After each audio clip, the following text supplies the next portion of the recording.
In this video, I'll be breaking down the 3 biggest threats to you as a spiritual Black woman founder and your God-given vision. Hi, I'm naomiolutayo, the brand priestess, and I partner with spiritual Black women founders of product brands to realign their brands to mirror the vision that God has given them. If this video resonated with you at all, make sure to subscribe to my newsletter, Letters from My Living Room, so you can receive more founder activations, calibrations, and wisdom revelations, just like what you're going to receive in today's video. Anyways, to get back into the video, the first biggest threat of all threats are the people who can't mirror back to you your highest self or your God-given vision without distortion. Those people are always either jealous or envious of you, and you need to get those people out of your ear, out of your circle. They are a threat because when you have people that you trust and that you are really trying to glean from mirror back to you distortion, you begin to see what you should be seeing with clarity differently. You start to take on that level of distortion. This goes for parents, spouses, partners, romantic partners, and professional partners as well. Anyone who is trying to convince you out of your highest self or the vision that God has given you, they are a threat because they threaten with the clarity of vision. This also includes people who aren't actively anticipating your success. Like, it's a big thing to say, like, I'm going to do things differently now after you've just built a multi-million-dollar business. Like, that takes a lot of guts. And if the people in your circle just anticipate your failure, it's going to rub off on you. You have to let them go.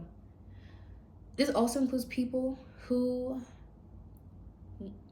have associated your win with their loss. So this ties into jealousy and envy as well. Of course, people who want to own and dominate you and extract from you and keep you small. So if people are if they are winning because you're staying small, or if they benefit from your lack of boundaries, from you not believing in yourself, if they're able to extract from you those ways, that is a threat to your vision, and you can't build an alignment with them there. And then lastly, men who want to possess you. I have a whole video about it. Just type in my name with why men try to possess you, and I'll get into it in that video. The second biggest threat is proving your worth or power. So that's when you start trying to justify yourself and your existence. When you're looking for people to say, like, this is okay or this is not okay, that is you actively discrediting yourself as a creator and author of your own life, destiny, and purpose. That is you giving away your own glory in so many ways as well. And that also positions people's approval and their acceptance of you to be your ceiling. And your ceiling can never be anyone else's. It has to be the vision that God has given you. That is not even a ceiling. That is just your standard of excellence. So when you're building something that's ahead of its time or something massive, you have to ignore the disapproval or lack of acceptance. Because once you start searching for that, when you start trying to prove yourself to them, you have gotten yourself out of track of alignment. And that's the life of a visionary, honestly. You're a visionary. You're not going to be understood for a while, and that's okay. It's just, are you okay with that? Because if you aren't, you're going to end up losing clarity for your vision.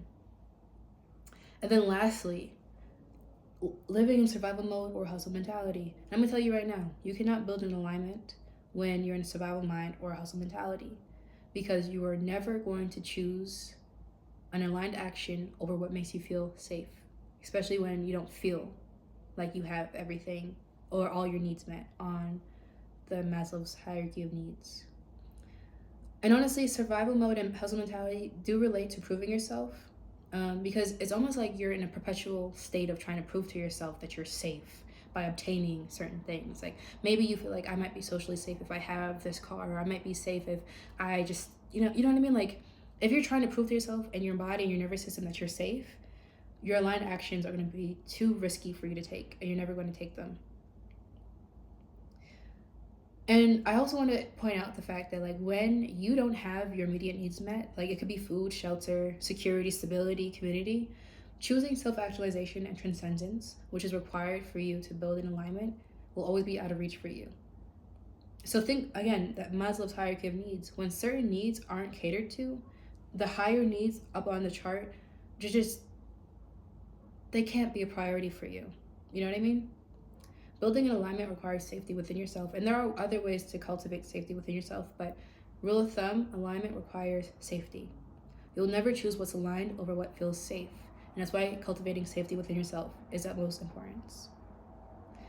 Anyways, let me ask you, have you had any experiences with these traps that could cloud your vision as a founder? Because I know I have.